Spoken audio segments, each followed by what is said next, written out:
All right. I am here with Matt Frary, and he is the founder of Chief of Chaos. How's it going, Matt? It's going really well, Steve. Thanks so much for having me on the podcast. Yeah, I'm excited to really unpack your success here. But before we get there, let's talk about your background. What got you into business and entrepreneurship?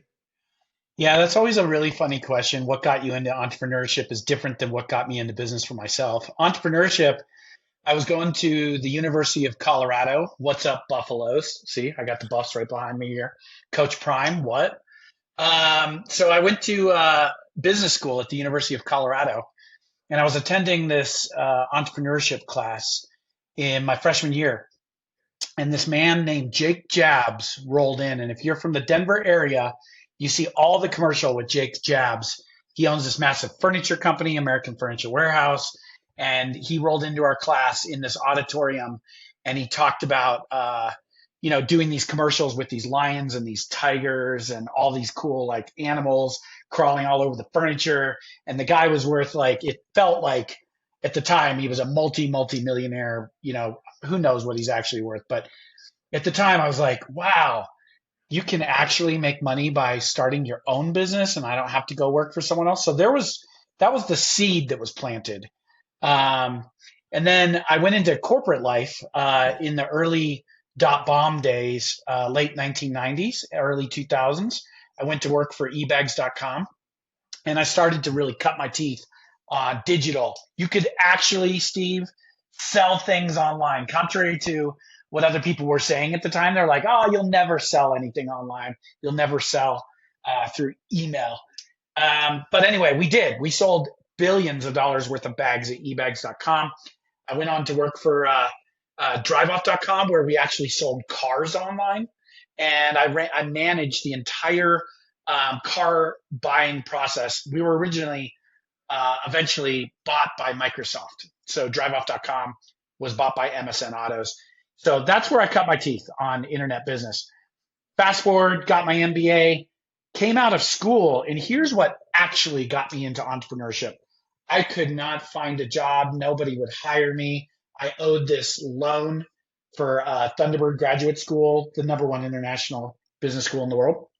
And I owed all this money back. So 6 months of looking for a job, I called my buddy on the internet, and I say I called him, but I probably used AOL Instant Messenger. And I called him and I was like, "Hey, Richard, I could really use some cash right now. I'm not finding a job. I can't pay for my apartment."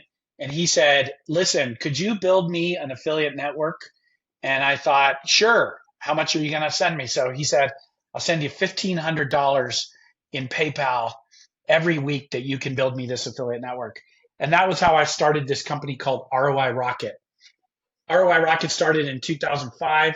We put $10,000 on a credit card to buy the software, and we grew that to a business that did over $40 million right out of my apartment, right after grad school. Exited that in 2010, sold that back to my partners, my shares, and then I started this company called Smarter Chaos. And Smarter Chaos is my most recent exit, um, and that's basically how I got started out of pure necessity. Nice. ROI rocket. I like that. And it started in the early days. And the eBags shout out. I love that. That's pretty incredible. That was like one of the iconic brands that really pioneered the early days of e-commerce and everything on the internet. So it's impressive that you got to just see how that worked in those early days. And I know the founder, John Nordmark. He's a good friend of mine. We're still friends to this day here in Colorado. And he would smile with you saying that it was one of the iconic brands because he's just such a humble guy. But I believe that eBags revolutionized on-site reviews, drop shipping, email marketing. They built from scratch their own email marketing engine back in the days because nobody had an out-of-the-box solution. They coded the website in Cold Fusion because nobody had a solution. So yes, it was early days. We were literally learning how to build the plane while we were flying it. Very cool. Very cool. Back in the day where now it costs dollars to make a website, and it was like $1 million It was a plus. million dollars to build the first website. Yeah. Yeah, crazy times, crazy times. So you exited ROI Rocket, and then you start your next venture. How did that founding story begin? Did you get a partner? Did you raise money? And how quickly did you scale that up? We were sitting around the fire pit at my house in Castle Rock, Colorado, me and my neighbors, good friends, Doug and Stu. And Doug and Stu, about 1 in the morning, I think after a couple drinks, I looked at them and I said, "Hey, I'm thinking of starting this digital marketing business. You guys want to do it?" And they were like, "Sure." One was an architect, one was a salesperson, no background in digital marketing, but hey, at 1 in the morning around the fire pit seemed like a great idea. So the next morning, we went and we registered at the Douglas County free Wi-Fi library. We got on the Wi-Fi, we registered Smarter Chaos, and we just got to town working in the library on building the business plan, making phone calls for clients. We just got started. Nice, nice. Just got after it. So, how long did you guys, scale it up? What sort of scale are we talking over a certain period of years? Yeah, Smarter Chaos quickly became one of the top agencies in its space. We really focused on subscription, direct to consumer subscription products. So we did the Hmm. marketing for Manscaped, Dollar Shave Club, FabFitFun, like these incredible subscription brands. We did it over about 12 years. And yeah, we started, actually, it was about 10 years. 2010 to 2020 is when we did our exit. So it took 10 years to scale it. By the end, we had about 38 employees. Um, we were working with some of the most iconic brands in the world. Again, Paramount Plus and Uber and all these brands. You name it, there was hundreds of brands that we got to work with. We built affiliate programs, influencer programs, and all the things you need to do to build a direct to consumer brand. So it was an incredible ride, and it basically ended in 2020 when we sold to Digital Media Solutions on the same day that we went public as Digital Media Solutions on the New York Stock Exchange. Very cool, very cool. And we were talking right before we started recording about the very hot trend of SPACs and roll ups and all of that with acquiring a bunch of different companies.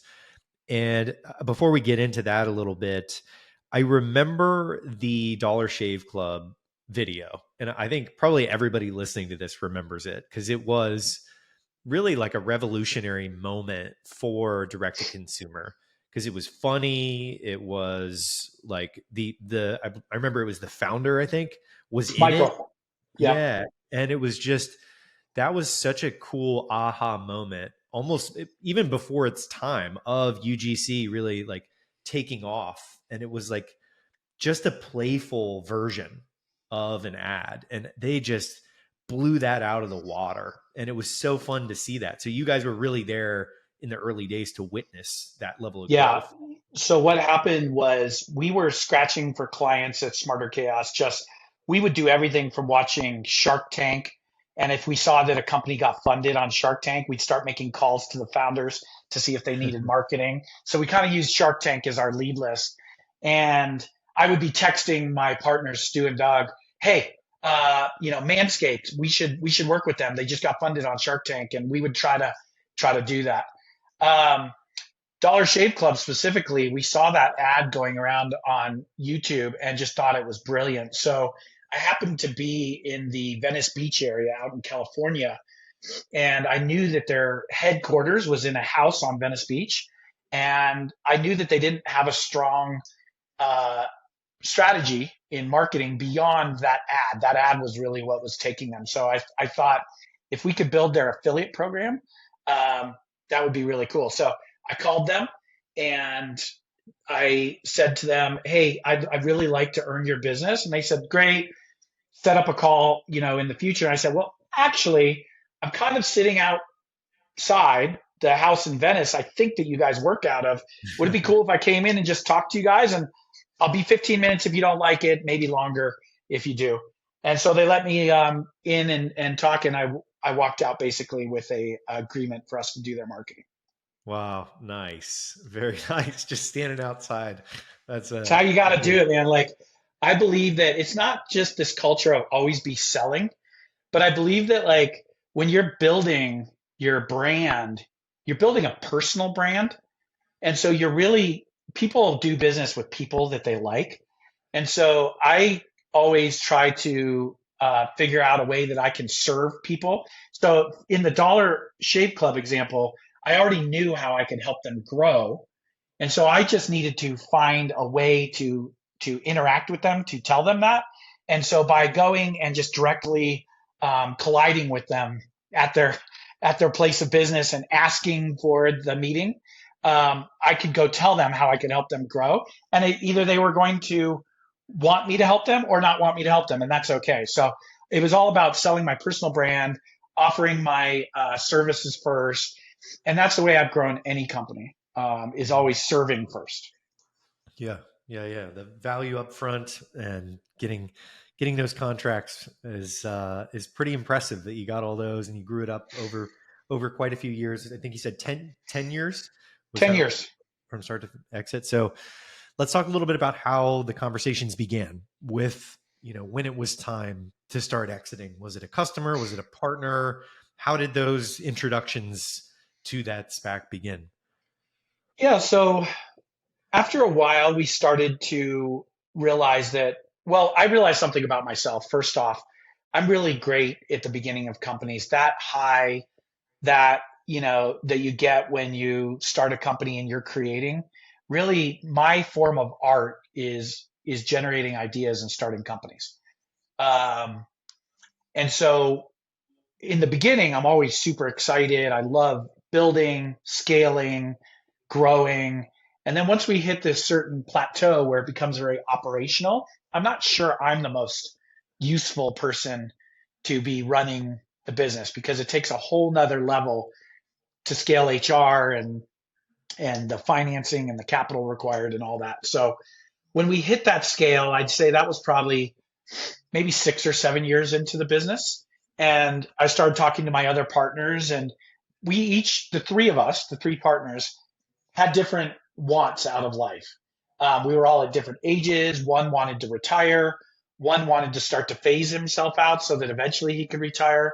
And I myself sort of wanted to try some other things. And so, knowing that, we started to seek out investment banks that could help us figure out and advise us how to make an exit. And so we found a bank, investment bank called Forbes M&A, now called Forbes Partners, out of Denver. They're one of the best investment banks in the area, and they used to put on this game called the Great Game of M&A. So I did an all-day simulation with them and really learned what it might be like to try to sell your company. And through that, I realized it could be very well time to sell our company just because of the earlier reasons stated. And so we started to have that discussion as a founder group. And so we thought, well, let's start positioning, opening up our margins, try to build our EBITDA, and try to strike when the multiples were high and people were paying more for agency businesses. Got it. Got it. That's cool. They did like a simulation over just one day of was it just going back and forth with shopping it around and negotiations? What was the simulation like? Oh, they used to do the simulation that would basically simulate like you would pull these cards and it would be like you just went to drinks with the potential buyer and you drank a little too much and gave them proprietary information, and now you need to negotiate with them the next morning. And then it was like, go. And then they would get a card that says, hey, the seller drank a little too much and divulged this information, but so did you, and you did this. Now go negotiate at the table. And it was actually like a simulation of like all the possible, it was like the game of life, but it was the game of acquisitions, all the things that could ruin a deal along the way, because a deal's never truly closed until the money's in the bank, right? So Yeah. Yeah, for sure. For sure. That's fun. Like flashcards. yeah, Flashcards, but for an exit. That's awesome. it, So it, it's actually a great way to sort of emotionally prepare yourself for uh for what the roller coaster is going to be. Because I've always said, like, I don't think anybody can prepare you for what it's like to actually sell your baby and your identity and all the things that you kind of, identify with. But that's as close as I've ever witnessed that you can actually prepare yourself. Nice. That's a first. I've never heard of the simulation, but that's a cool idea to get you prepared because it is um, very very different for everybody. So that leads us to a great segue of advice in terms of timing. You mentioned timing a couple times. What can you share around why it was the right time for you guys to sell, and what tips could you give for people listening for their business as to when is the right time? I think you have to decide first off, there's a fundamental choice when you start your business from the very beginning. Are you building a lifestyle business, which is okay? I think we have this culture that we all need an exit. That's not true. You can build a really great lifestyle business that will generate a ton of cash for you and your family and your partner's families if you build it as a lifestyle business. But there's a way that you build a lifestyle business, and that's totally separate from this conversation. Now, when you build a business that you know that someday there's going to be an exit and you plan for that, you have to build that to scale. You have to build it with a strong foundation with scalable solutions. You can't just duct tape a bunch of software together. Otherwise, you're going to be rewriting code. You can't, I don't believe that you can take on a ton of debt and a ton of financing because you're going to be diluted by the time you exit. So we took on zero capital to build Smarter Chaos. Um, we built everything to scale. From day one, we invested in technology, even though there was only three of us, that would allow us to have hundreds of us eventually in the business. And I always said, act as though. So I always said, act as though we will be a large company with a big exit someday. So that was number one. As you go through the business, everything should be documented. I believe that your processes. I built an internal wiki where basically all of our conversations with our clients, scripts that we use, processes, little tidbits that employees learned. I asked them to write articles in our internal wiki and make Mm. that accessible to the organization because now you're creating the living, breathing sort of DNA of the organization, and that's very sellable. When you sell someone a business wrapped in a neat bow with clean financials, clean systems, and a knowledge base that comes with it, the founders are sort of irrelevant at that point. I mean, they can come with the business or they don't need to if it's all neatly wrapped up like that. So that's part of my advice. And then as you go on that journey, I think you do need to mentally prepare yourself for what life after that looks like if you are going to go on this journey to have an exit. And don't, if you're an entrepreneur that's driven like myself, don't fool yourself that retirement will feel satisfying because I don't believe that it will. If you're built to drive these businesses, then you also probably need a similar adrenaline hit and you need that feeling of what it's like to grow. So unfortunately, I've had friends that have turned to other substances and things like that after they sold their company, but you've got to find another outlet and start to prepare yourself for what is life after look like.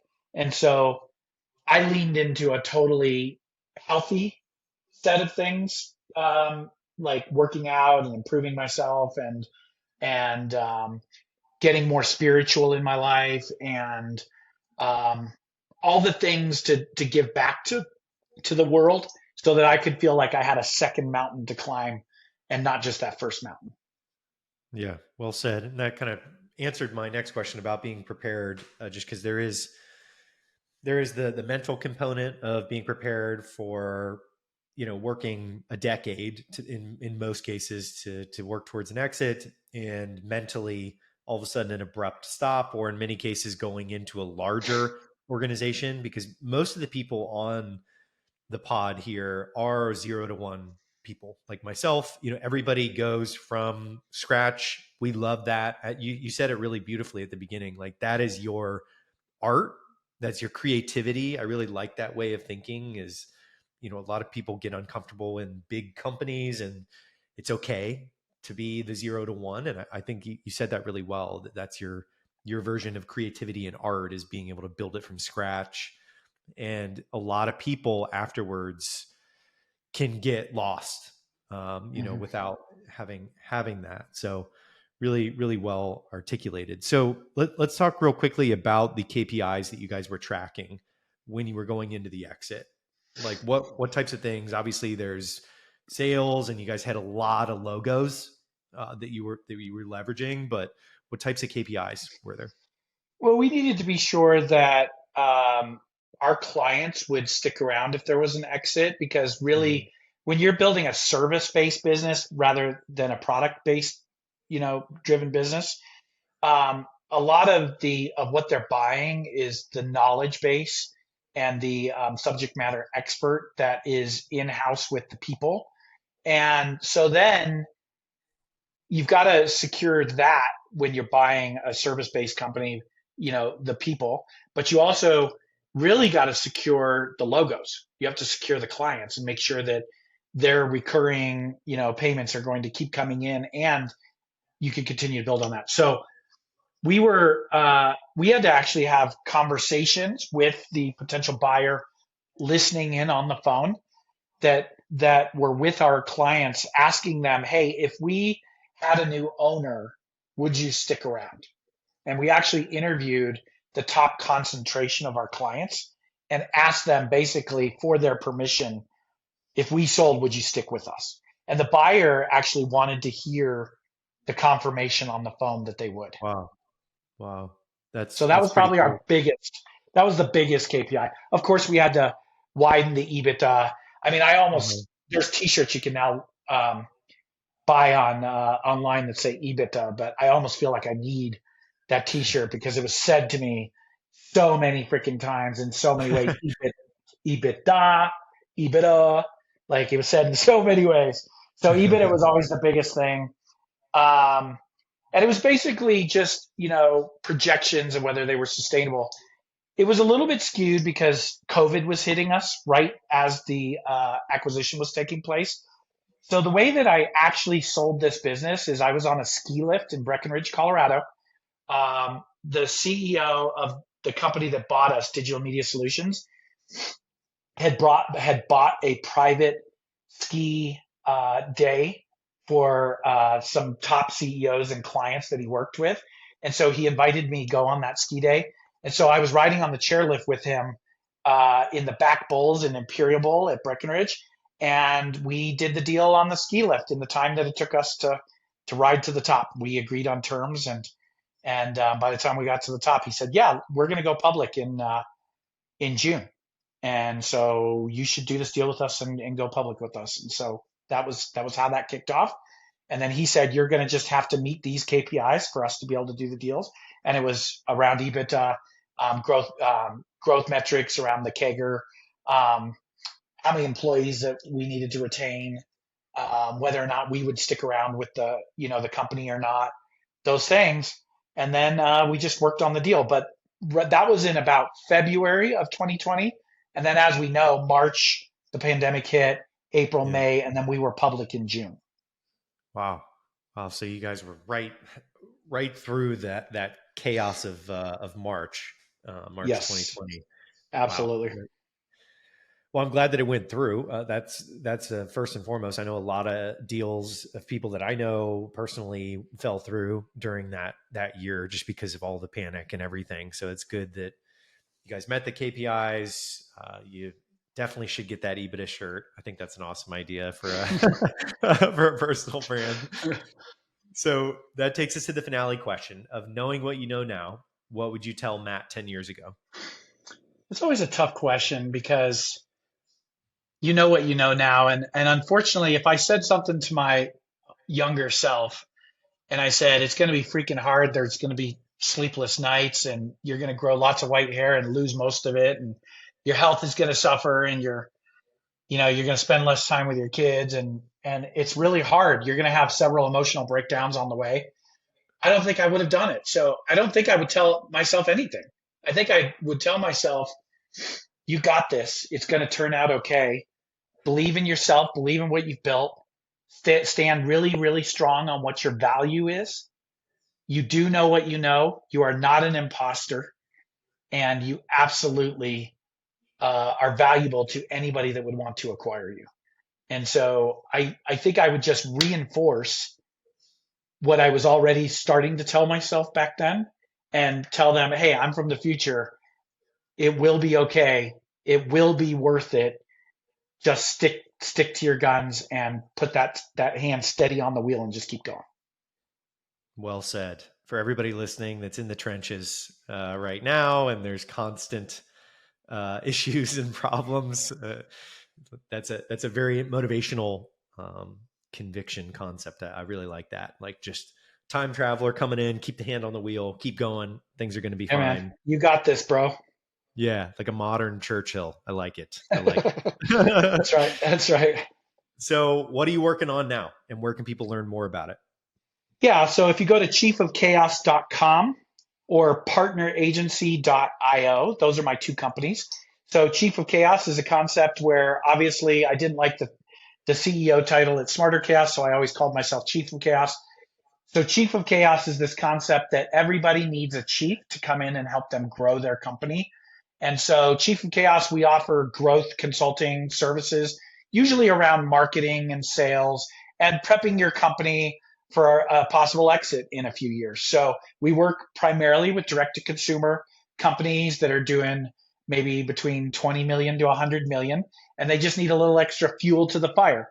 They've had their head down for so long they don't know how to get to the next phase. And Chief of Chaos will come alongside them and do a project based, growth strategy for them. So that's what Chief of Chaos is, bringing the right sources that you need right in the moment of when you need them. And then Partner Agency is a B2B SaaS affiliate marketing agency. So what that means is a lot of these business AI based companies that people use the software and so on to for sales and productivity and CRMs and all the tools that are available out there for businesses. We do the marketing of those businesses, and it's a niche that's growing rapidly right now. So not a lot of people are paying attention to B2B marketing, and there's a lot of money in B2B marketing. So that's what Partner Agency is doing. And besides that, I'm just raising the family and trying to get out skiing as much as I can. Nice. Nice. Well, those are all the questions I have for you, Matt. Everybody listening on iTunes or Spotify, the links that Matt mentioned will be in the show notes. But thanks so much for coming on and sharing your story. Thanks, Steve. Appreciate it.